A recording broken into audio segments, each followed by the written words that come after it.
Namaste friends. In last video, we understood the basic concepts of sustainability. In this video, we will try to understand three pillars of sustainability and concept of triple bottom line. We now know that there are three pillars on which the concept of sustainability is rested, that is, social, environmental and economic. But are these three mutually exclusive? No. They are all equally important and essential on their own. Let's understand this with one example. Suppose there is one hard-working, talented potter named Bhargav who makes earthen clay pots. Having come from poor means, he makes and sells the earthen pots, and on that income his livelihood is based. For one pot, he requires cost of rupees 200. Let's say for clay, water, baking or storage, etc. But he is not getting good returns on them. His selling price is only rupees 210. That means only rupees 10 in one pot. Do you think this business of pot making will provide him livelihood options for a long time? If you guess no, then congratulations, you're right. This business of Bhargav will not last for a long time, as this is not economically sustainable. But now, Bhargav got the idea of business sense. He optimized his costs and increased aesthetic value of his pots, and hence appealed to purchaser to pay him decently.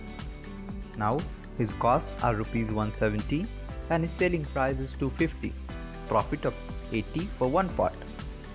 Due to his great quality and service, his pots are now sold all over the world. The name Bhargav Pots and Wares now has become a big brand name. But to have a distinguishing factor as a brand and to have increased appeal to customers, he had started to pack and ship these pots in beautiful wooden boxes. This was okay till the few thousands of orders, but as the brand name Bhargav, he now sells more than couple of lakhs of pots in a single month. For such a big project, he needs massive amount of wood. For that, thousands of trees are being felled each year, and this continues year after year. Do you think this business of Bhargav pots will provide him livelihood for a long time? If you guess no, then congratulations, you're right. This business of Bhargav will not last for a long time, as it is not ecologically sustainable. Being learned the truth hard way, now Bhargav has a keen eye on trees and woods requirement. He has now shifted to alternative options of packaging. Besides, he has implemented reforestation programs on a large scale. Ecologically now, everything is great. But Bhargav, trapped into the profit-making mindset, has started to reduce the remuneration to the poor workers laboring in his factory. He has now started employing child labor. He disregards anyone objecting to his way of working, for as he is now 60 years old business tycoon. Do you think this business of Bhargav is sustainable and would last long? If you guess no, then congratulations, you're right. This business of Bhargav will not last for a long time, as it is not socially sustainable. Extreme income inequalities will soon force the business to shut down. In the above example, we have seen that business or any human interaction to be sustainable, it requires to rest on all three pillars. Even removal of one pillar will create imbalance of sustainability and destroy the system. The historical progress to the widening of the concept came in above sequence. At the start of Industrial Revolution, the economic outlook was prevalent. There was no concern for environmental issues. At that time, nature was thought to be an inexhaustible resource base. The reasons might be less pollution, around 1 billion human population, and compared to today's more than 7.5 billion. Low technological efficiency, low living standards in terms of material consumption. But when nature was getting negatively affected due to the reckless behavior of businesses, ecological or environmental awareness came, and after that, social concern also got into the main picture. Now, we get that three pillars are individually absolutely essential, but do they affect each other or not? To answer this question, we will move to United Nations General Assembly UNGA 2005 World Summit outcome. Our efforts toward the goal of sustainable development will also promote the integration of the three components of sustainable development: economic development, social development, and environmental protection as interdependent and mutually reinforcing pillars. These are overarching objectives, means influencing every part of it. These three are interrelated, means they do not individually get affected if any one of them is damaged. The effect will be seen in other elements as well. Damage to economic element will reflect in social and environmental elements as well. And the same is true for social and environmental elements as well.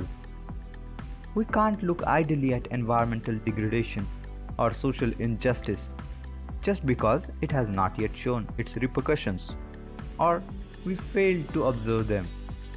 This is sure thing as the laws of nature. Let's see with our Bhargav Pots example. When the Bhargav became a brand, a big name, and started selling lakhs of pots a month, its only focus on economic element and disregard to environmental and social elements would have arise following situations. Number 1. Due to tree felling, the wood required became scarce and suddenly impossible to get, and this hampered its manufacturing and shipping process. Number 2.